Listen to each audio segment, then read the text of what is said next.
I'm Shane. I'm Bo. We are your Kentucky Fried Critics. Piesus Domine, dona eis requiem.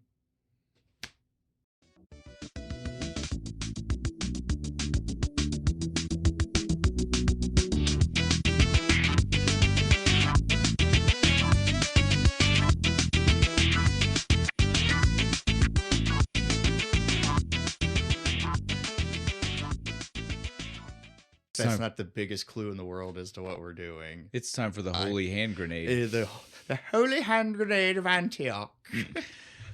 Yes. All of these are to definitely tell you, if you know, you know. If you don't, you should watch it. You really should. You will love it. You will hate it. You will have an opinion about it. We hope you love it. Monty Python and the Quest for the Holy Grail. It's not even the quest. It's literally just, and the Holy Grail. But they are indeed on a glorious quest. I guess. They just kind of bumble around England for a little while. Well, that's the beauty here, is that it is just that. It is much like a Monty Python episode, technically just a bunch of skits, but the skits are around the characters. Yeah, the same characters, just that are just in like, the Arthurian hey, this would be funny. legend. Let's do this. So it does actually work really nicely. Right. Yeah, so again, well, I don't know what you guys want us to say, because again, this is one of those ones where I don't know if we should be the one educating you on this. No. Do your own education on this one. Go stop, pause, go watch, come back. Not just this, like watch Monty Python. Monty Python.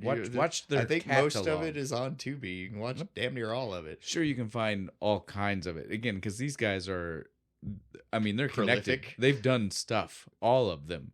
And so before we get into that, let's do the beer, because again, I think we'll be rolling through everything else really quick, so we can get all this done. We're drinking DSSOLVR's Frenzied Chalice.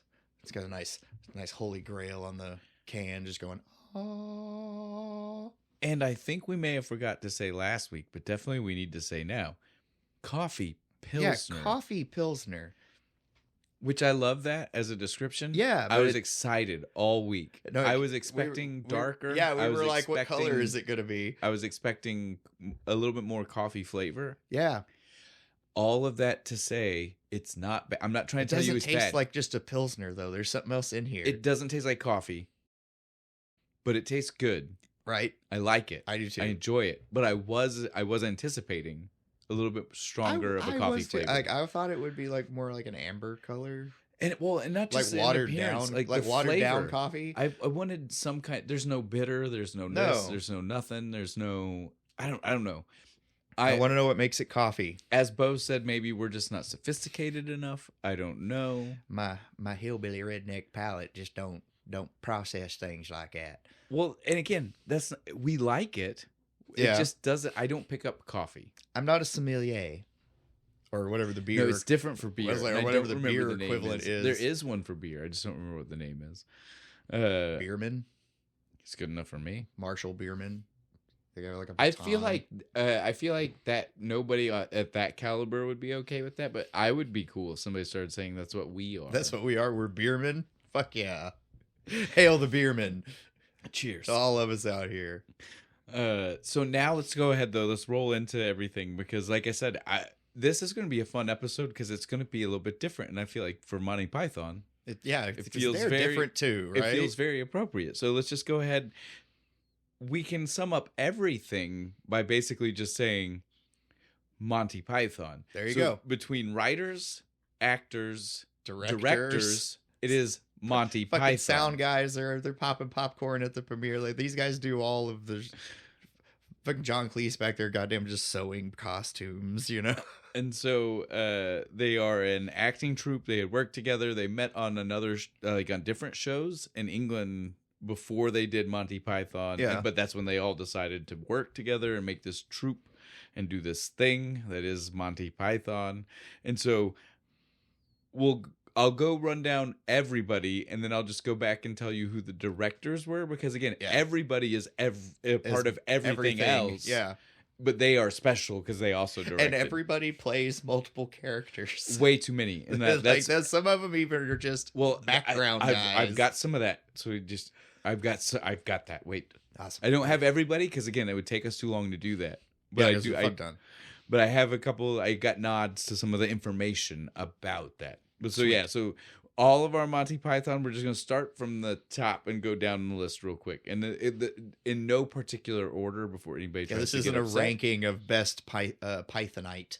No, and we might cover our favorites at the end, but obviously it's way too early to do something like that. We want to make you guys wait for information. Figure out which one's my favorite. But we have Graham Chapman at the top. Graham Chapman is King Arthur, and the voice of God. And the middle head.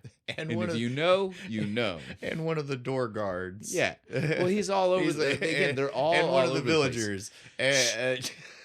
Bo, we're not doing that. That's what I said. We're just covering. I was covering the big ones. And so I would say King Arthur, the voice of God, and the middle head. Yep. Big ones. Those are the ones that people will recognize that person. You if you start going into the subtleties, some of them are too many. The fun of rewatching is trying to find where they're tiny pieces of where everybody else the is. Different places. Yeah.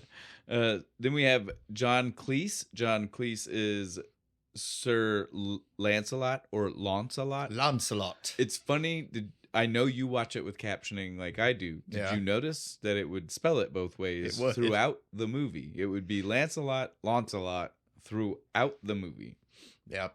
Even more so, A and O just switch back and forth. Even more than what you hear, like the captioning would change so much. The more British sounding the accent was in the captioning, they would fucking put a longer. They even did it on purpose. Like they wanted it to be that way. That's why sometimes you hear it. They were implying that nobody knows. Is it Lancelot? Is it Lancelot? Are they the same? Lancelot. We're completely wrong. But he's also the Black Knight. Just again, we're not covering everybody. John Cleese is definitely one of the people that's in a lot of background characters. Yeah. You will see him in a lot of places. But I would say the two biggest. Yeah. Lancelot, Black Knight. We got to give credit to the Black Knight part because you wouldn't. Yeah, if you hear the full voice, armor. You hear the voice, but if you don't pay attention. If you don't know that it's actually him. Right. I'm here to tell you. It is actually could have been voiceover. Him. He is inside that suit. He is doing the fighting. He is doing the fighting. That's awesome. Which leads me to our next person, Terry Gilliam, who is in the least amount of the movie. His characters are smaller. He plays Patsy. Come, Patsy. Who has one speaking line in the whole movie, Patsy. It's the best part. I love that part. It's Camelot. It's a model. It's only a model. Shh. But so he also played the Green Knight, which is why I had to segue from him because I'm here to tell you when I say he played the Green Knight, I mean again, that's him and John Cleese in the fight, throwing fucking hands, going at each other, having a great time. They fucking airlander shit in, dude. Fucking double fist into the fucking head. Bam. Yes. Monkey flip, full bump. Totally one of the... They went into this before filming and apologized in advance. They're just like, look, we're just gonna go in, fucking let the potatoes fly, buddy. Dude, I'm telling you right now, that is one of the greatest fights ever. And then to find out that it's actually them, it's not too, because I was like, oh man, them stunt guys are going for it. They didn't have a budget for that. That's why. So yeah, that's the other great thing about this movie. The coconut bit was written, but it is also partially true because they wrote that as a joke, but then they were like, maybe at some point we could be on real horses or some of the characters be on real horses. They could not afford. It's like, yeah, no, that's immediately written out of this. Yeah. Like, did you fucking realize how expensive horses are to Everybody just rent? has a coconut guy. Right. Everybody has a coconut guy. That's the best part. If you've shown this to somebody that hasn't seen it, like the beginning of the movie is the best. That's their reaction that they're going to have for the whole rest of the movie is how they judge Arthur and Patsy coming over the ridge with the coconuts. If they laugh, they're going to enjoy this movie. I would give you that the actual test to how much they're going to like the movie is the spot when they go back to that joke and they start talking about it being called out. Like 2 seconds later when he's like, "Where'd you get the coconut? We found it." Well, and he calls them out with it. He calls them out. Because the rest of the movie, they pretend like they are on horse. Yep. But the first guy, the very first one says, "You don't even have any horses. You're just banging coconuts together." Like they pretend so hard the rest of the movie that you even see them get off of the imaginary horse. It's so fucking good. Like Lancelot and his dude, they're like jumping rocks and stuff, and he's like, "All right, here's the big one." Dude, and say what you want, dude. Graham Chapman as King Arthur, his bounce is so I buy that he is like he is embodied riding a horse. Right, that smug look on his face, his straight back, just the bounce he gets is so perfect. The stops, like he changes every bit of it. Yeah, okay. I am Arthur, King of the Britons. We need to keep going. Our next one is Eric Idle. Eric Idle is Sir Robin. Brave Sir Robin. Well, the not quite as brave as Sir Lancelot, who nearly faced down the Dragon of Agnor, who very nearly defeated the vicious chicken of Bristol, and personally wet himself at the Battle of Baden Hill. My favorite part of that is that the picture is the same one, just slowly drifting further and further away from his face. I know. It's such a subtle little gag, but it makes me laugh so hard. In their song and shit, like, Sir Robin ran away. Bravely ran away. I did not. Stop it. That's not what happened. With his tail tucked in. Dude, at least the minstrel still called it brave. He bravely ran away. It was the bravest action he could take. That's what, in that moment. Gallantly he beat retreat. Oh, yes, dude. Our next one, Terry Jones. Terry Jones, Sir Bedivere. Yes. The guy. How do you know she's a witch? She looked like one. Dude, that mask is my favorite. Every time he talks, he lifts the visor and then drops it back down. You see he lets go of it, drops it, hits him in the nose, and he's like. My favorite is that after that you see him, he lifts it, but then when he is supposed to be shocked and surprised, he'll forget and he'll let go again and. Ooh, no, in the back of the throat. No, I'm telling you. You mean, yes, The funniest bit about that is after Lancelot tells him the difference and stuff, when Lancelot turns around and sees the monster, he goes, ooh! Terry Jones, also Prince Herbert. But Father, I don't want any of that. I just want to sing. No, stop that. There'll be no singing in my house. And to tie back to what we had already said, he is the left head. I say we'd be nice to him. Oh, you would say that. I want to kill him quick. Get the sword. Cut your own head off.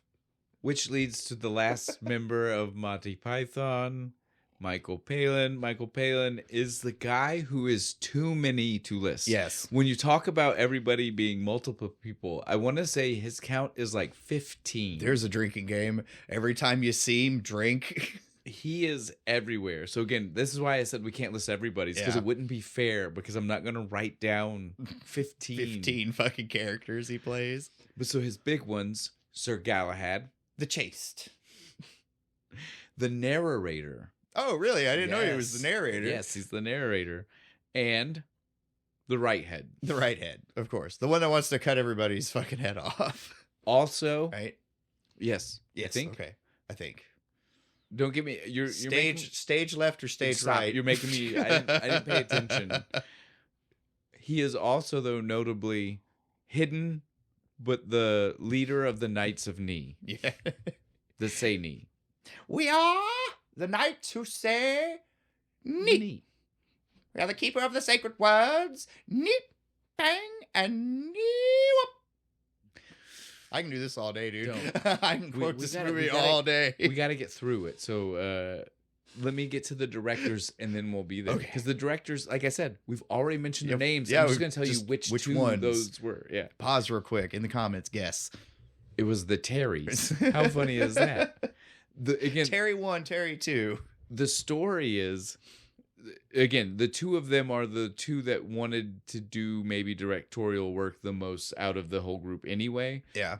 But it is literally that at one point, one of the two Terrys, when they were first deciding they wanted to make a movie, said, "I declare now, the Terrys are the are in directors. charge, and We are and the it's- Terrys." and it stuck. And then the Terrys became the directors. And they fused into one and became Mega Terry. So, yes, Terry Gilliam and Terry Jones are our directors. And the reason we say this is because Terry Gilliam, You might have heard of directing other shit. he's directed a lot of It's things. a lot of good stuff. 12 Monkeys. Brazil, that one. I haven't seen that one. It's good. I need to see that one. It's I've interesting. heard of It's it. interesting. It's I listened to, I think it was Late Seating talking about it. it's the most professional art film you've ever seen in your Right? life. I love I love Terry Gilliam. He did The Fisher King, which is a Robin Williams movie, which Bo Wait, had never that's heard two? of, and it's great. We got two. I need showed to him the see. trailer before we started doing this, Right. and he's It's like- already hooked. Do you ever wonder if Don Quixote lived in New York? Yes, it's that kind of vibe. It's so good. Time Bandits. Yes. It's my favorite one that's like not Monty Python related. But it's still kind of... It kind of is. It feels like a Monty Python movie. Fear and Loathing, Fuck it. Yes. right? The Brothers We can't Grimm. stop here. This is Backcountry. The Brothers Grimm. The one with Heath Ledger in them. Yes, I love that movie. I haven't seen that since I was It's a kid, dude. Since like in the theater, Yeah, probably? since the theater. That was good. No, I had it on DVD. Okay. I feel like. and then also, I'll close this list out. This is not his most recent. He's done more projects, but this is another notable one, and we've said too many. The Imaginarium of Dr. Parnassus. First off, because it's fun to say that. Yes, It's a mouthful. the Imaginarium of Dr. Parnassus. It's fun. Do But it it's 10 also times fast. It's 10 notable. bucks. It's notable for being Heath Ledger's last film. Yeah. Where they had to have other people take over the character at multiple All of different his points. friends were like, "No, we're gonna finish this movie." Have you ever seen it? No, Dude, you should. I felt like it is- would have made me sad, but then It's actually pretty cool. like and it's 15 pretty years wild. went by and I forgot. You should go watch it. Yeah. It's pretty wild. It's pretty cool. And now you know it's Gilliam. Yay, So fuck you got yeah. another reason to do it. Terry Jones being the other director, he is mainly known as the guy who directed all of the rest of the Monty Python. So he Monty did Python projects. My Life of Brian and Yeah. Those Meaning were all of Life. directed by him and not Terry Gilliam, because everybody after this one was like, "Dude, we never want you to be our director again." I mean, I get it. He's very intense and he wants things a certain way. He had been the animator / puppet little Yeah, thing guy yeah, for the show before this. Those That's- things typically do what you tell them to do. Well, he actually that was his job. He was not even part of the acting. Oh, he just kind of broke into the acting part. He became such a not friend because, like I said, they're not really friends. Yeah, that bums me out. They are coworkers. I want them all to be like friends, like the TV show. Like they all just kind of Nope. go to the coffee shop, hang out after work. It was crack not that way. jokes. It's not that God way. damn it. But so apparently, though, he became such an integral part of I don't know, writing show. maybe to people. and Yeah, stuff, probably. that they were like, you should step up and do other stuff. But he's really funny. I feel like a lot of the jokes probably come from him. But so yeah, Terry Jones was the director that. He was the funny guy. Yeah, he's the fun one to work with. And He's he like, was- we're going for the joke, not the cool shot, right? And so, like I said, he directed all the rest of the Monty Python movies basically because of after this one, they were all like, well, we don't want him. We don't want to do it. You did okay. It was like, you can get it done in an hour and a half. Terry Gilliam's going to have us here all fucking day for one shot. He has one super notable movie that he directed that's only, I say super notable as in like compared to the rest of the movies that are on his IMDb, right? Like, but for out of his list, Yeah. is Eric the Viking. And it's a good movie, but It's I also an awesome movie. I also know that it maybe has not been seen by very many people. I can't believe they got Tim Robbins for that movie. That's like my only thing. I'm like, why did he? It's Terry. It's the Monty Python guys, so I guess I'd do it too. But I didn't tell you. I told you about Eric the Viking mainly because I know you'd. I was like, there's no way Bo's not seen that movie. Yeah. But he is also someone who directed many episodes of Indiana Jones, the Young Indiana Jones. Yeah. Which is funny because now this is the second person we know who has directed lots of episodes of the Young Indiana Jones that has just blown our minds. We need to do that show now. Like apparently because they had big directors doing it. How did we not know this? I watched the show. I liked the show when I was a kid. Well, and again, this is just like the last guy where he did, you know, like technically there were multiple variations. Yeah. He directed during all of the different variations ones. Again. God damn it. How do we not? What is this? We were kids. We didn't pay attention. I only in the past 3 years started paying attention to all directors. So that's our everything, guys. That's our cast, that's our writers, that's our directors, and it's all just Monty Python. It's all just I don't know what to tell you guys. So now we just get to do different. Now for something completely different, guys. Now for something we hope you'll really like. Well, I mean, it's really just the same, but it's just that we have more time filler of us just getting to talk about the movie because it's good to do something unexpected. We didn't have as much trivia. Well, not that there's not as much trivia, but those guys are so famous. I don't know. It would have been weird to break it down while doing each person. I don't know. Does everybody want to be here for the next 6 hours? I mean, I'm down. Let's go. Well, because again, the thing is, they've done projects together. They've done other projects things apart. They've done Broadway and Shakespeare. Yes, they've been all over the fucking place. Now, I think we can mention the Broadway because it directly connects to this one. Nice. Spam-A-Lot? Yes. Let's just pause for a little musical interlude. Well, because, I mean... We dine well here in Camelot. We eat ham and jam and Spam-A-Lot. And that's where the name came from. And you do know Eric Idle was one of the writers of Spam-A-Lot, right? Yeah. I do. He actually caught contention from the rest of the guys. Come on. Not for the play. Oh, okay. But when recently, apparently, they were going to do a movie adaptation of the play. So that way it would have just been... that would have been awesome. It would have been a movie... musical version of the Operation Mincemeat musical on Netflix that I watched for my other show. Well, this would have just been meta beyond meta, right? Because it would have been it was a play that knew it stole it from a movie. Well, from a movie who were just guys in an acting troupe, and that was written by the guy who was in the acting troupe, but now we're going to have a movie. And I don't even know if he was writing the movie or if he just approved of the fact that because again, it's his source material for both things, even though it's partially for this movie and then all together with you get what I'm saying? So we get into so weird meta shit when we start to say he was going to make the movie. But so apparently the rest of the guys, when the movie was going to come out, they were like, maybe not, man. Are we getting a cut of this? No? Well, then fuck you. Well, I agree if that's what was happening. If they weren't getting any money out of it. I feel like they probably would have, but it had been a smaller cut. Right? Because again, Eric Idle has more... Yeah, because he did write it. He wrote the play, which means he wrote songs that were not part of the original movie. Even if you want to be the story... But the story is even slightly different. We gotta stop. Spam-A-Lot review coming soon. Yeah, this isn't the Spam-A-Lot episode. This is the Monty, but they're tied together, but they are not the same. I like to push the pram-A-Lot.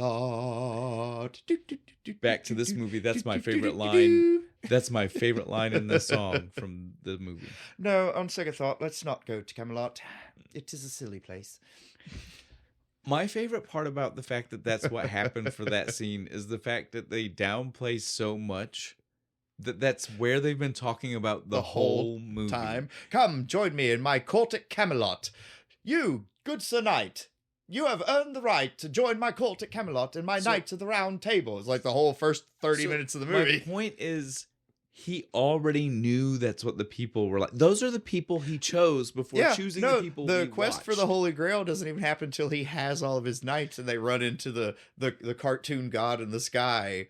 So quit groveling. It's just wild to me that that's what we get to see is this weird like fucking 30 minutes. This whole crew that's already in Camelot that we're just like hanging out, having a good time. We don't know their names. They're just guys. They're so bored in Camelot that they do dance routines and shit to pass the time.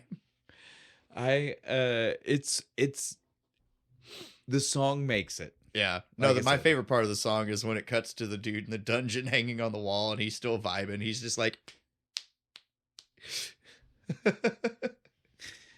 So that goes back to what we were getting at when we first started this. This is absurdist humor. Yeah. It's not for everyone, I guess. No, the people who try to like make sense of it are the ones I feel that don't like this movie. I'm like, no, don't do that. Just ride the wave. You certainly can't try to make sense of it as a whole. The idea here is that sketches, especially when it cuts to like the historian from our time, and then they kill him, and the cops show up. That's like the most obvious, right? That's like but what I mean is like the whole idea here is that they are just separate sketches, and the absurdist humor really comes from the idea of how they're trying to tie it together in the background, right? Like. It's like, no, it makes sense if you just really pay attention. Well, if you just watched it, if they literally just went to fade to black when sketches ended, but then we're like, this is just a sketch comedy about Arthurian legends. You could have changed time period. You could have had each sketch be in a different time period. It still probably would have fucking worked. But that's what I'm saying. It's like changed character, like full Monty Python. Like each sketch is like a different set of characters. See, but the whole like the basis of the sketch is the same. No, to me, the idea though for it to be real Monty Python is that you have to have those weird non sequitur in between parts because they love that. Again, they are absurdist humor. They love being absurd. And so like even if they would have done different time periods in a movie, they're the type of people that would have been like, let's make it a fluid motion transition into the other time period. Not like we're just we'll try and give a reason for why we've transitioned to this time period. Through the scene doesn't have to make sense, but we're going to do it. In the middle of the scene, you see like bits of both times. They're that type of guy. Roman centurion walks past Napoleon for no reason. And that's why reacts to seeing the camera and jumps back off screen. I love full fourth wall break. Yes. That's why I love these guys. That's why I love Monty Python. Like I love absurdist humor. I love that. But even beyond that, what I would tell people is that this movie is just full of like, if you want to see something, it's here. There's silly humor. We've already said there's songs. Yeah, there's comedy, songs, musical. There's numbers. Dirty fart dick jokes. There's also like political satire in the very beginning. The Dennis, the mud farmer. There is historical humor that is based in real history. Like they're not just mocking something; they are literally taking a troop. The rabbit. The rabbit is true. You can find stained glass windows. Dude, no. I think it's super weird. Notre Dame has 3. It's super weird. You can go to any medieval fucking like the text, the scribe shit with the cool artwork, and you'll find a rabbit, a snail, all kinds of weird shit. You'll find knights fighting giant rabbits and weird shit. Again, it's so funny because they were. If you don't know enough about the things, you think you think that part's absurd, and that part's not absurd. That part was the part where they were taking what is supposed to be actual historical shit, like written down. There's a literal like tapestry of a knight getting his throat ripped out by a giant rabbit, and you can't tell me that they didn't go like, we're gonna do that in this movie. That's hilarious. Remember, for us, that's not our history, but for them that's literally that was written down in a book 3 miles from their house. That happened in the next county over for them. That happened to a guy down the street. Exactly. You know what I'm saying? Like happened to Sir Clark of Exeter. My great grandpa was his best friend. Yeah, he was his squire. They went to hunt the giant rabbit of Norfolk. My great grandpa's story was way different. It wasn't nearly as big in grandpa's story. It didn't have that big giant gnashing teeth. My grandpa passed down their foot. This is it. Yeah, Like, that's the kind here of it is. stuff- yeah, It was real story. Sir Clark had a bit of a phobia of rabbits. He was trying to overcome it. So his story might have felt embellished. To him, I'm sure it seemed huge. So again, that's what I love about the movie, though, is like you can find a little bit of every kind of comedy. We've talked about this in other movies about like that's why we liked them, is because like it does have these layers. The only problem here is those absurd parts will make so many people drop out. They'll just be like, "Wait, what? There's English bobbies chasing after them. What the fuck?" Detectives straight up hunting them down. It keeps going. Like every scene they've been to, the cops show up and like looking at like the rabbit scene. The cops show up and they're like, "What the fuck happened when the holy here?" hand grenade goes off, they hear it. What? That's the best. The reaction of them just be like, "Look over there." I adore this. I understand some people don't enjoy Monty Python.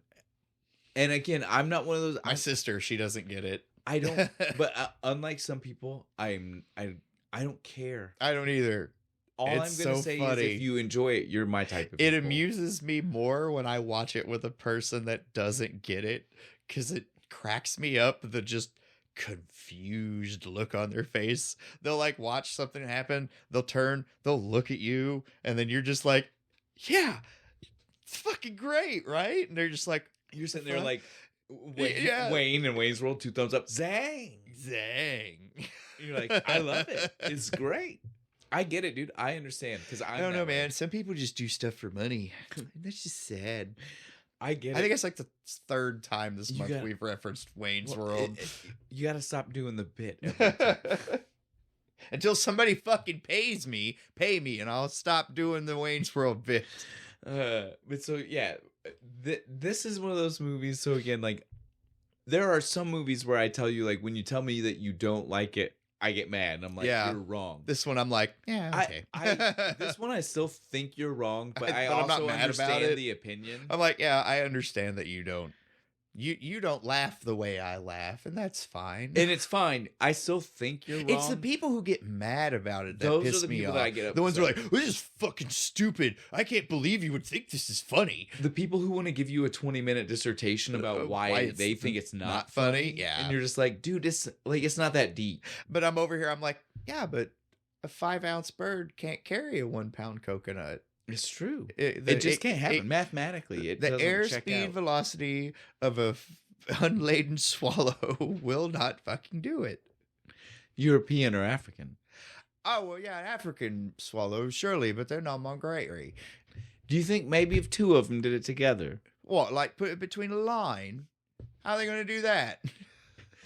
People are wrong. That's what we're getting at here, guys. Hold it between the dorsal whatever the fuck wing, or whatever he says. People are both indeed wrong about not liking this, and they are also wrong about the swallows. But what we're telling you is that unlike some of the movies where it offends us when you're wrong, this one, I'm not offended. No. I still think you're wrong, I will, but I'm not offended. I will smile at you and go, maybe watch it again. Go try it again. I love Monty Python so much that to me it's just like, cool, it gets to stay my well-kept secret. I'm not going to convince you if you didn't like it. I'm just going to know that the show, I'll give people more of an excuse on not liking. Whatever. I love the show. Like, I'll be like, okay, the show goes like a lot of weird places. When I was a super young kid, all I can remember about this show is that, yes, there were like parts of it that I would just be like, I'm done with this. But the thing is, every time an episode would come on, I would get hooked because of Terry Gilliam's fucking animation intros. Yeah, the and fucking shit, cartoons dude. and stuff. I would be like, all right, I'm here. I'm here for it. So I don't even do something like that. super gross or something, right? And then you're like, oh, why am I watching this? And then the cartoon thing would happen, and you're like, oh, that's why. You want to know why though? You want to hear like a weird well, it's not even maybe like everybody might feel this vibe, but for me, and I know that me and you shared so much of the same childhood that you might feel this when I say it to you. The reason I feel like that animation clicked with me so much at the age I was also like randomly finding this on TV is because it's just like some of the weird animation that Pee-wee would have on. Yes, it is. The penny? Yeah, You know, the penny. Yes. It feels the same type of It feels very animation. like Pee-wee's Playhouse, but British. And so I feel like as a kid, That's a somehow wild I saw show. the animation and felt like Yeah. my brain took over and was like, this is the same thing. I feel this connection. I'm here for this. That's the way it is, man. Yeah. You gotta go. They gotta check out the show, though. Some of the best fucking Monty Python quotes come out of the show. Well, dude, the best stuff me and you both said our favorite thing. Nobody expects the Spanish Inquisition. Our favorite the thing. bird. Yes, that's the one, Bo. It's like, how'd you forget? We just said I'm this sorry. to each other. Our favorite one is the parrot. This The parrot is no more. It What? has ceased to be. No, it's No, fine. no. Look at it. It's supposed to be. No, my good man, look at it. It's dead. Dunk, dunk, dunk. Hello, parrot. Speak up. No, watch. He just moved. What do you mean? No, he Move. didn't. Right there, right Yeah, there. no, he didn't. This parrot is dead. Best one from the show. Telling you. The show's got so much good stuff, dude. I don't even remember the full fucking skit. I don't know what it is, but there's one line that always pops back in my head. It's fucking Eric Idle and fucking Sir Galahad. Forgot his name. I'm going to give you a second, see if you can get there. Why do I want to say Michael Piller? That's the guy from Star Trek. Michael Palin. Michael Palin. There you go. They're standing there. Michael Palin's dressed up like Sir. a chick. Sir Michael Palin. He's the only one. really The only not one. even John Cleese's pompous ass. He supposedly. They'd have filmed it. Show me the clip. No, listen. Supposedly from his own mouth. So take it with a grain of salt. Turned it down. Bullshit. He turned it down. Bullshit. I love you, John, but bullshit. So's he says. Anyway, like Now, Michael Palin says he's the only one he believes will ever be knighted. oh, not even fucking Eric Idle, really? He doesn't think anybody No, will. come on. We got to fucking Sir Eric Idle. It rolls off the tongue. But Go ahead. back to the skit. It's like Michael Palin is dressed like a chick, and he's like, "This is my wife Aubrey. She smells a bit, but she got a heart of gold." Cracks me up. Think about it all the time. I love Monty Python. What I would tell you, and I already have told you, but so the listeners know, Yeah. this isn't even my favorite Monty Python movie. Like, to me, this is not, like, I know most people Second place. definitely second place. I know most people would say that this is their favorite one. Yeah, it's mine. This is mine. My favorite one. Dude, I'm a Life of Brian. That's number 2. I love Life of Brian. That's a good one where the fucking office buildings come together and they have like the pirate fight and shit. Dude, I just love everything about that. And apparently, I this was new for me. I didn't find this out until recently. While they were doing publicity for this one, they kept getting hounded, being asked like, "What are you gonna do next? What's next? What's after this? What's up after What this the fuck? one?" We just finished this. I don't know. So at one point, Eric Idle, as a joke, just stood up and he was like Jesus Christ, the search for fame or something dumb, and that joke is what slowly evolved into the Life of Brian, since Nice. it's all about the guy who's right Trying beside to find Jesus. his great. Yeah, that's funny. I was like, I love that. That just tells you how so good they are. They much, just dude. took like a one-off joke and was like, well, maybe. Well, that's what they. If we do. think about it, if we shop it around. Well, that's what they do. So this is where I think we're at a point, again, like we said, this is an episode that, much like Monty Python, you never expect the Spanish Inquisition. Now for something completely different. This episode's a little bit different, so we're doing things a little bit different. I want to ask you, who's your favorite Monty Python? My favorite, member? what would you call them? Pythonites? Pythonians? I just say Monty Python member. You say whatever. You find a word. My favorite Pythonian is John Cleese. Really? Yes, arrogant asshole that he is. It's just he has that perfect British Ouch. voice. Well, Right? Look, I can listen to him do voiceover for anything. he's not my favorite, but on top of that, I also will give him, dude. He does some other British Isles accents. Oh, yeah. really well. His Scottish is fucking When he's funny. Yeah. when he's in this Tim. movie, dude, like it's good. It's so good. He's dude. spitting so much in King Arthur's face during that scene when he's talking about describing the monster and shit. I want him to turn around and just be like, "Can I get a towel? What the fuck?" Ironically enough, my favorite cast member has been at odds with your favorite cast member. Oh fuck yeah, cage the match. Most. I'm an Eric Idle fan, dude.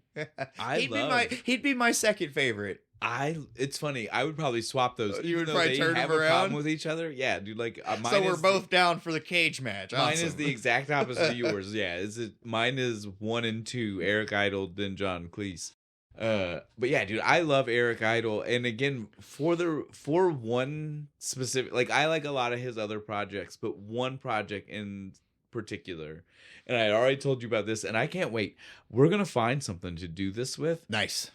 Even though I would love to, even if it's a Beatles-oriented beer, We're still could gonna do this. A Beatles movie because they have their own. I will still do this one. And now that the people at home are like, "What the fuck is he talking What are you about?" talking Enough. about? I will now tell you, dude. He's got a mockumentary from the 70s. Like this is before people were making. Oh, so like way mockumentaries. before like Super Size Me and stupid shit like that. Well, a new mockumentary Borat. is like Walk the Line. Or you know, like that type of thing. Like it is like that level of fake history type thing, but it is done like a real documentary. It is done like it's The Office, you know, like where it's like they're saying this is just people talking to the camera. There's even a dude who is supposed to be the host of the special that is talking. I've been doing the Ruddles. It's the Ruddles. I love this. It is literally, it's him doing, they call themselves the Prefab Four.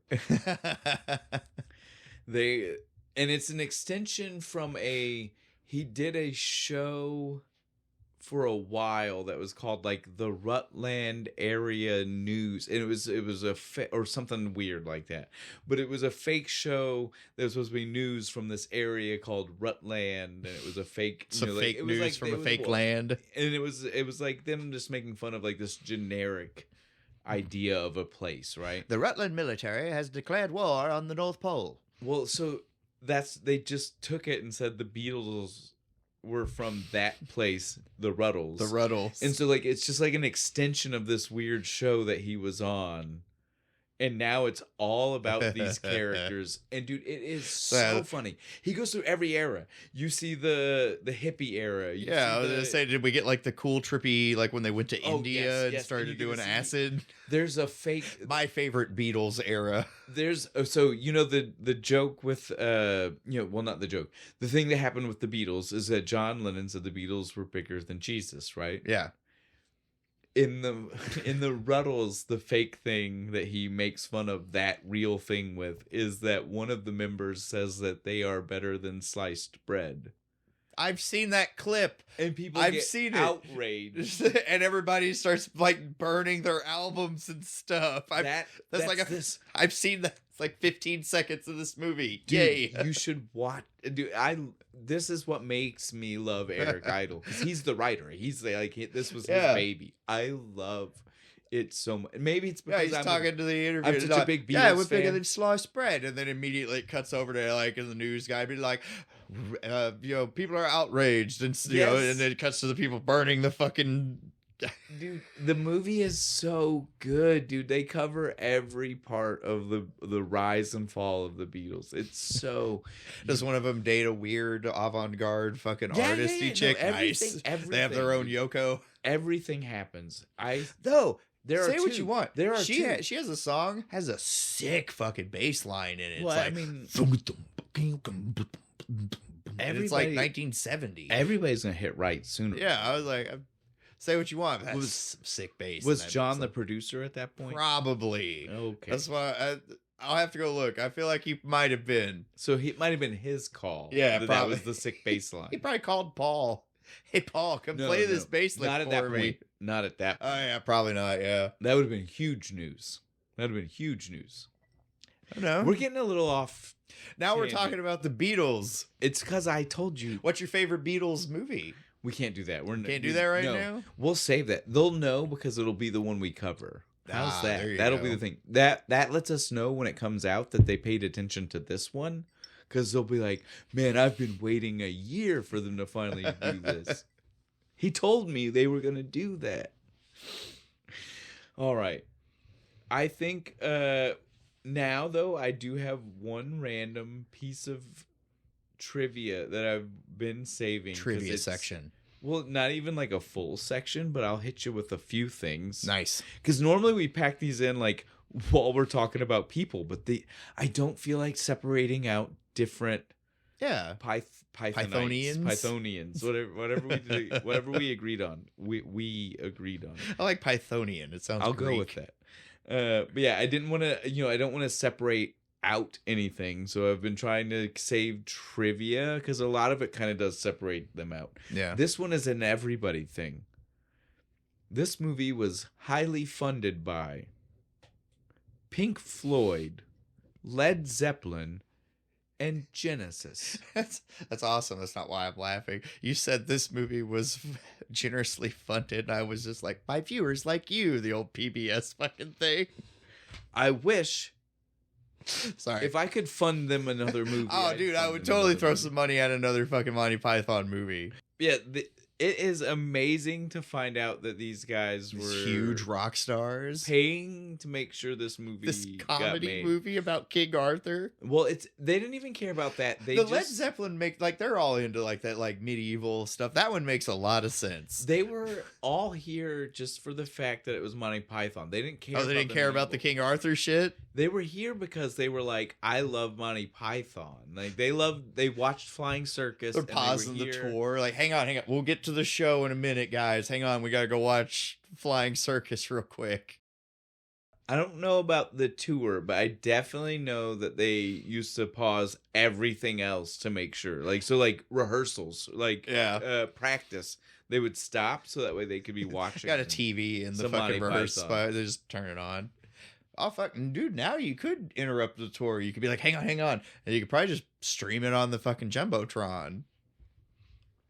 I bet you could. That'd be dope. Go to a concert and just suddenly we're just gonna watch an episode of They fucking. just all sit down on Yeah, the stage. dude, that'd be so cool. But yeah, this is like how can you be mad at a movie That was funded by some of the best rock bands ever. and again not for their ego. No, because they just we like this shit. Go for it. They're Isn't not it like shouted out. Their music isn't in the soundtrack. There's nothing They didn't going write on a song here. or anything. It's like George Harrison fucking funded a bunch of money Yeah. for a movie. I can't remember what movie it was now, since we were talking about the Beatles. He's like that. Yeah, he He used to do I'd a lot do of cool it. stuff like that. if Yeah. I had shit tons of money and I heard about a cool movie idea, I'd be like, how much do you need? Like what? Like how much do you need to get the director you want? Like I'll pay him. All right. I guess at this point, since we're trying to do things a little bit different, we're getting close to where we probably can wrap things up. But I mean, Yeah, probably. we Unless you just still want need to talk about other Monty Python movies. That's what I was. Well, not even other Monty Python movies, because we'll save those discussions for when we're doing those. I want to ask you, what's your maybe favorite post Monty Python project? Because again, like we already said, these guys do things together. Yeah. But not usually everybody together. So, like, obviously your favorite post project is not necessarily going to have everybody. What's your favorite thing some of the members did together at a future date after they had done this one? Oh, god damn it. What's that movie that John Cleese is in? Which one? And who else is in it? Because again, if we're saying, or are you saying your favorite project is a project solo project? It's got none of the other. Yeah, Pythons. it was some period piece. I think Wes Anderson fucking did it, and he's fucking fantastic in it. I can't remember what the fuck it's called. Oh, wow. It's like a serious movie. He's not doing comedy at all. He's like a doctor or something. Fuck. I'm mad at myself now. Skip me. I'll give you time. So my favorite post Python project is still got two of them together, and that it's still John Cleese. Nice. But it's actually a duo projects. It's a Fish Called Wanda. Have you ever watched that? No. It's John Cleese, Jamie Lee Curtis, and a bunch of like a even more people in the ensemble cast. And the whole movie is like this weird. It's not like The Usual Suspects, but it's kind of like a noir take on a movie, right? And so like the whole idea is like it's like a whodunit through most of it. And there's like the joke is the fish in A Fish Called Wanda is the red herring. Get it? Yeah. It's a red herring. Fish called Wanda. Wanda wears red. There's this whole thing. It's a whole thing. The movie is fucking hilarious. And then the duo part of this movie is that they did a unofficial sequel, like a decade or more later, Fierce Creatures. It's like the same John Cleese, Jamie Lee Curtis, Michael Palin. Because so again, I forgot to mention why I said that was more than duo? one. Yeah, more than one Pythonite in the movie. Pythonian. I'm sorry, Bo. Yeah, Pythonians. But Pythonians unite. And he's in both of them. Fierce Creatures is like the same cast. There's nothing. It's only that it's the same cast. It's not tied to A Fish Called Wanda. They're not playing the same characters from A Fish Called Wanda, but it's just the same actors. If you enjoyed the way they interacted together, you're gonna enjoy the way they interact together. But it's them at a zoo, and so it's like this crazy, like hilarious, like. Things it's like one day. It's one day, so it's just like these things just keep happening. It's fun. Just series of unfortunate events. Yeah. I was about to be like, is it like that Steve Zahn movie where he buys a zoo and shit? I know the one. No, it's not like that. Fierce Creatures. It's another good one. But yeah, that's my favorite. I can't remember the name of mine. I'm just gonna go with Harry Potter. He's nearly headless Nick. Yes, he is. It's a travesty that we didn't get like the full in the book. Nick has a full fucking story arc, and it's a fucking travesty we didn't get it in the movies. They robbed John Cleese. They really did. We could have had way more John Cleese. Like the ghosts do shit in the final battle in the books. I'll save it for our Harry Potter fucking dude. Like I was about to say, like, we'll have an opportunity for you to flesh out your grievances. My grievances, movie versus book, one at a time. Right? Yeah. Think about it. Like that can be a whole section for each one of those if you want. Huge Potter nerd over here. Bo's Corner, where he just gets to go off just let me rant. Just let me go. Fuck 10-minute promo on why they fucked it up. When we get to those videos, if you happen to notice where I only show Bo's face, it's because I just left the room. He just left. I'm gonna go pee. I'll be right back. I'm like, good. Get out. Fuck. Do not get me started on the third one. All right. Okay. At this point, guys, obviously, I think you can tell we're ready to wrap things up, mainly because, again, there's too much. If I'm just going to start telling you guys that I love everything about this movie, because I love everything about this movie. No, fuck it. Let's just start quoting the movie from the very beginning. No, we can't do that. That would be the whole movie. Are we just going to back and forth every single line? That's sure, man. Let's go. That's the only way it would work, because there are so many jokes, just one after the other. But so again, guys, this is what we're saying. Dad. This is what we're saying. We can't do everything. We can't do all the legwork. We're not here to do the history work for you. We're not here to tell you every single scene. We still want you to watch these things. No, part of me wants people to hear this and just listen to the reference and be like, what the fuck are they talking about? And then go watch the movie. If someone tells me that's what happened, I won't be mad. I'll tell you that. I'll probably have a nice smile on my face. 10 bonus points if you understood the Latin at the very beginning of the episode, too. But before we can wrap everything up, though, we do still have to do our thing, which for a movie like this is a little bit harder. Yeah, right? Because it's such an absurd fucking movie. It's like, what do you what's to have an issue with? You can't complain about mistakes. Yeah. You don't know if they're actually... There are some scenes I You don't know if they're intentional. They were bloopers. They left them in. They just didn't care. It was funny. So you can't try. Like in some movies, it's like that thing where I saw the cameraman's. There's no real immersion breaking thing in this movie. So it's a little bit harder sometimes when we get to things like this, when it's both irreverent and we love it, and you can't. What's continuity problem? Yeah, right. What is continuity problem? A literal fucking police car shows up at the end of this movie. What? You can't complain about.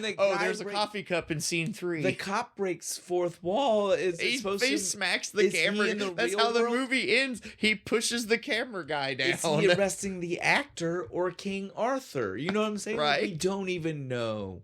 So you guys get what we're saying. It's a little bit different. So, Bo, what's the thing? Since we're at the end of the movie, that's where my thing is. The end of the movie, they find the castle where the Grail is, and it's held by the pissy French people. Your backup. Your silly English canniggets. Oh, I'm glad you said that. This is one of those weird facts I found out. Oh, cool. That pronunciation, as silly as it sounds, is accurate. Is probably accurate. It's accurate to mid-English. Medieval English to Old English. It would actually Chaucer would have said Knigget. Because they would have pronounced the K and everything. The silent K is the French influence that would have happened after the Norman invasion. And so that indeed since this is 932 AD, this is before the Viking invasion. You're going too crazy. That's your other one. That's my other channel. Sorry. It's not this one. The reason I brought it up was just to point out how funny it is that he's doing that, because it means that they were really trying to show you how pompous the Frenchman was. Right. Because the Frenchman would not have said that word that way. No. He was making fun of those filthy British for saying it. Knigget. Why would you pronounce the K in that word? That's not how you do that, you heathen. You dirty Briton. Your father smelt of elderberries. And your mother was a hamster. That was the earlier taunt, but that is I don't even know if that's actually my favorite taunt. That is definitely the most well-known taunt. I fart in your general direction.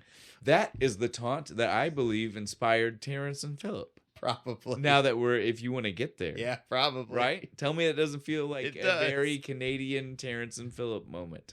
That's fucking awesome. Oh, my thing. We got way the fuck off track, didn't we? Go back to it. We did. My thing is at the end of the movie when Arthur's done with these French fucks and he's like, we're gonna attack the castle, and he calls up this pretty big army that from nowhere. That's not my problem. My problem is they charge at this giant fucking lake that the castle is out in the middle of. They just had to take this wicked they just took boat. a fucking dope ass boat to get to, and they're just gonna run it. They're just gonna swim. Run it. You're just gonna run. If you get enough speed, look, you will get at least 30 feet across the water, right? We saw Arthur and Bedivere clearly walk back from being at that castle. And they weren't that wet, right? So, you can maybe chest height, right? Neck at the worst. So you just got a whole army. They might have if you say trying to hold their arm like weapons above their head so they don't get water on them. If you say flat-footed neck, but if you tiptoe, there you go. Back to like sternum. You know what I'm saying? Like that one guy who's only like 5'3", he's just jumping on his buddy's back trying to not drown. I agree. The end, I definitely saw that the last time, and I was like, wait a minute. What was the plan here, right? Where were all of those people about to run Right, to? where are you going to go? I will also point out, though, it was the third time, and again, this is only the third time for research purposes. I've watched this movie thousands hundreds of times in my life. But this is definitely the first time where I ever did actually stop to process, where'd those people come from? Right? Like, they just everybody on the journey to the castle. Because Galahad and Robin die at the bridge because they answer the questions wrong. You must answer. Lancelot disappeared. He got arrested as soon as he got across the bridge. But he's in the paddy wagon that shows up. For up. all Arthur knows, gone. just gone, dead. Poof, died across the into bridge. the ether. But yeah, it is wild that I had never before in my life actually stopped to process where did those right where they come going from? Well, and where'd they come from? Where'd they come from? Where they go?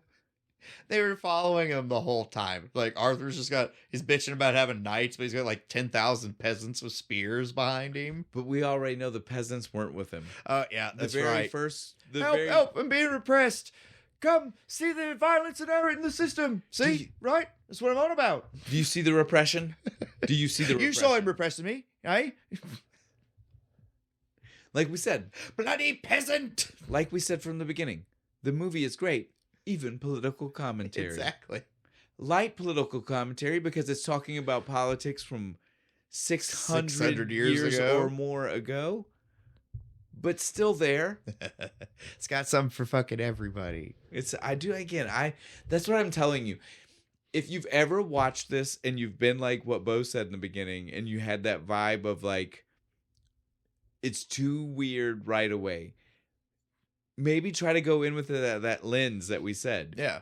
Understand their sketches. Yeah. View it from the lens of sketch by sketch. Yeah. We're going to follow these same like 5 people through a series of sketches. But you don't have to try to make it a cohesive story. No. They weren't worried about that. Just look at it for the fun each side story is. The Galahad story is only funny by itself. Yeah. Especially when you're like, that Lancelot would never have saved this dude. No. He would have went in and killed every one of those women. He would have slaughtered. Which is proven by the next scene, which is Lancelot's, where he just goes and kills like a whole wedding party. So if you don't need any other proof of the fact that the movie is not meant to be cohesive, it's that. It's that those two sketches are side by side. It's all part of Lancelot's idiom. Well, let's also not forget that if we were going to be real with history, Lancelot's Galahad's dad. Oh, yeah, that's true. So you have to take all of it with a grain of salt. So Galahad's like 5.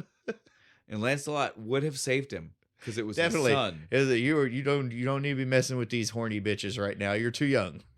All right, Bo. I think we went off on a wild tangent. Well, this is what I was saying. We were at the end. Shane, what's yours? What's your thing? Before we go on another tangent. Before we lose ourselves into the Spanish Inquisition that nobody expects again. The thing is also equally as silly because I love this movie. Slim pickings in this one, right? And I can't find a lot of things, but this is one of those, like, it got under my OCD brain, and after I saw it, I was just like, man, that bothers the shit out of me. Just ruins the whole thing for you. No, not the whole thing, but I definitely will hit that scene every time now and never not notice. Oh.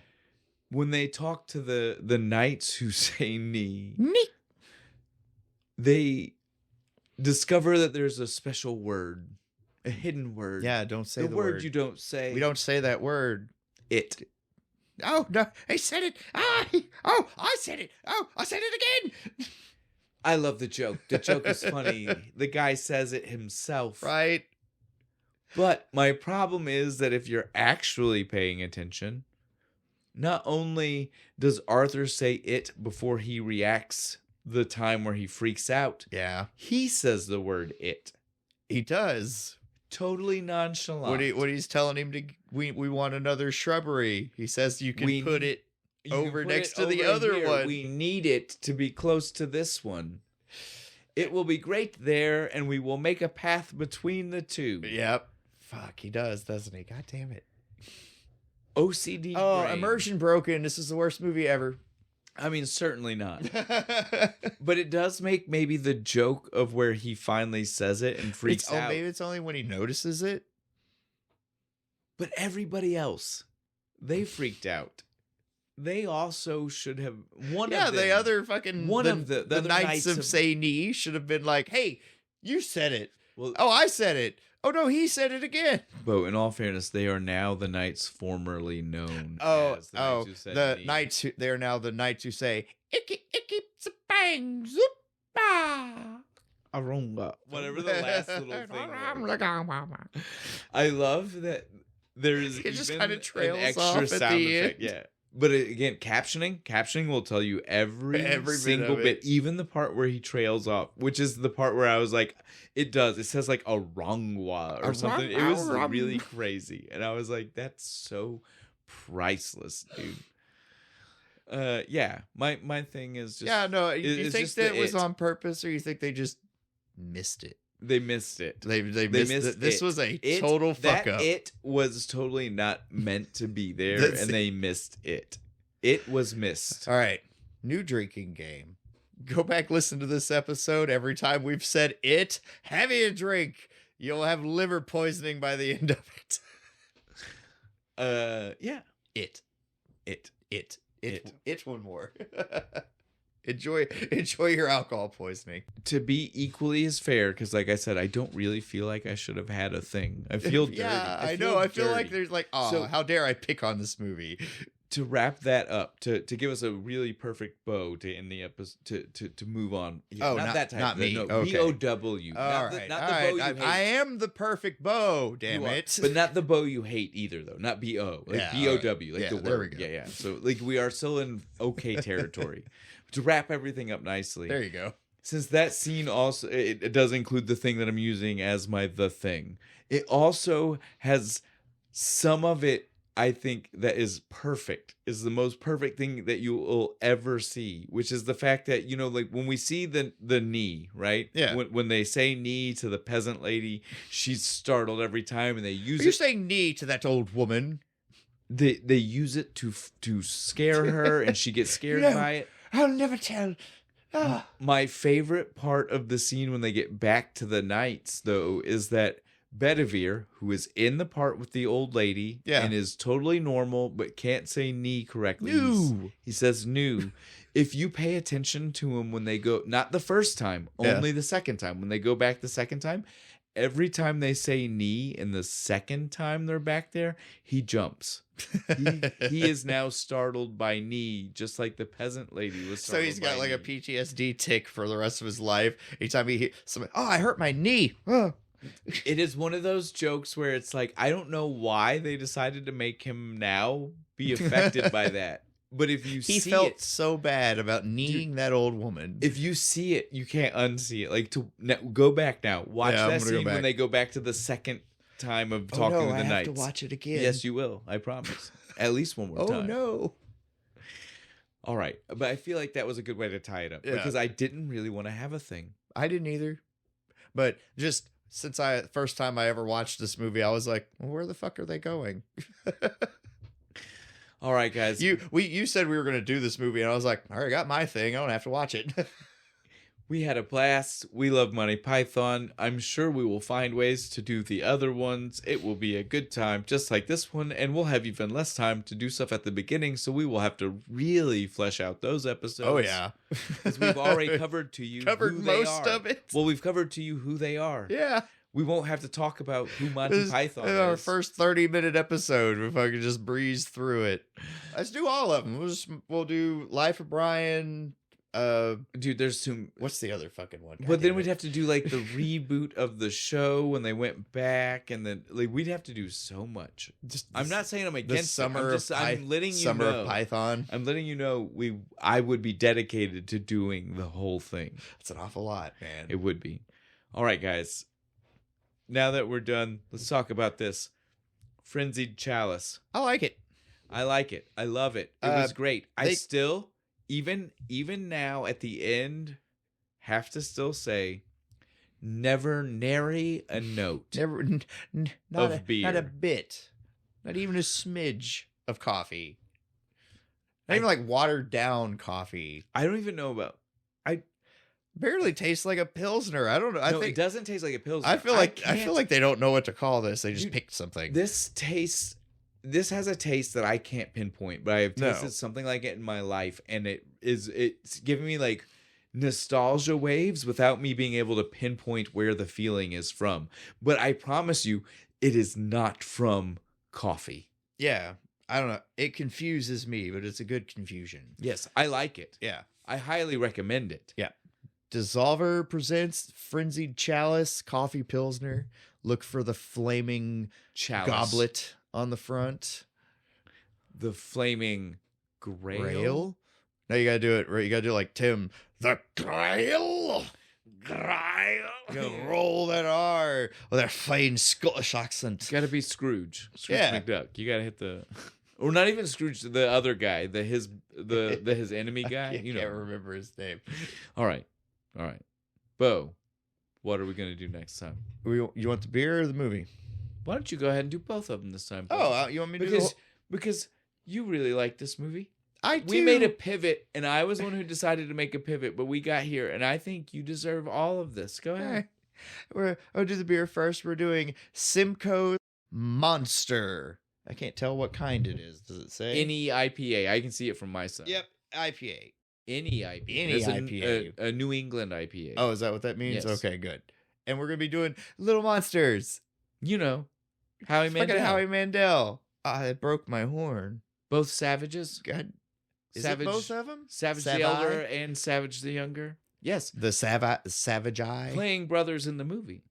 Oh, the little brother who you barely see in the movie is the other. Is Ben Savage? Is Ben Savage. Yeah. Oh shit! Corey's in this movie. Here you go. Never paid attention to. I'm dropping the trivia already, and we're not even there. Yes, this is a great movie. This is another one of those millennial nostalgia movies. If you are of our age, you have seen this movie. You've seen this movie a lot. You've seen it on tape. You've seen it on TV. It was all over the place. All everywhere. Everybody's favorite blue monster that lived in your closet. Under the bed. Oh, is it under the bed? I do believe. I can't remember. Because that's where they come out of. Oh, yeah. We'll find out next week. We'll be there soon. All right, guys. So I think that is completely. We've taken it. That's everything. Yeah, we're done. Here, all of it. Okay. So, Bo, before we're finished, since you've already started to drop the history knowledge on the people, tell them where they should go. Actually, hear you drop the history knowledge. If you want to learn actual Arthurian legend and hear more about that, go on my other channel, Kentucky Fried Chronology, where me and my friend Chuck talk about history and get drunk. You ever watch Drunk History? It's kind of like that. Also, better. Keep in mind some episodes, if you feel like Bo got sloppy, remember he leaves here I do. to record that one. So sometimes I'm way drunker than Chuck. If we have a these. strong one today and he has to go over there and record, it might not be a gimmick. He might actually be sloppy. I'm pretty drunk when we do Chuck's up. Certainly by Chuck's the end. show. Yeah, by the end of it? Yeah. Shit. No, there's a few episodes. If you watch when I'm editing, I'll go back and I'll apologize. I'll be like, "Yeah, the bourbon got me here. Ignore the next 30 seconds." So now that you know that, remember that he has also been drinking all day. All day. This is both dedication for you guys, right? Yes, I drink for you. That's what they need to know. That's right. It's all your fault. All right, I think we're done. All right, musical interlude. We're Knights of the Round Table. Do, do, do, do, do, do. I push a pram a lot.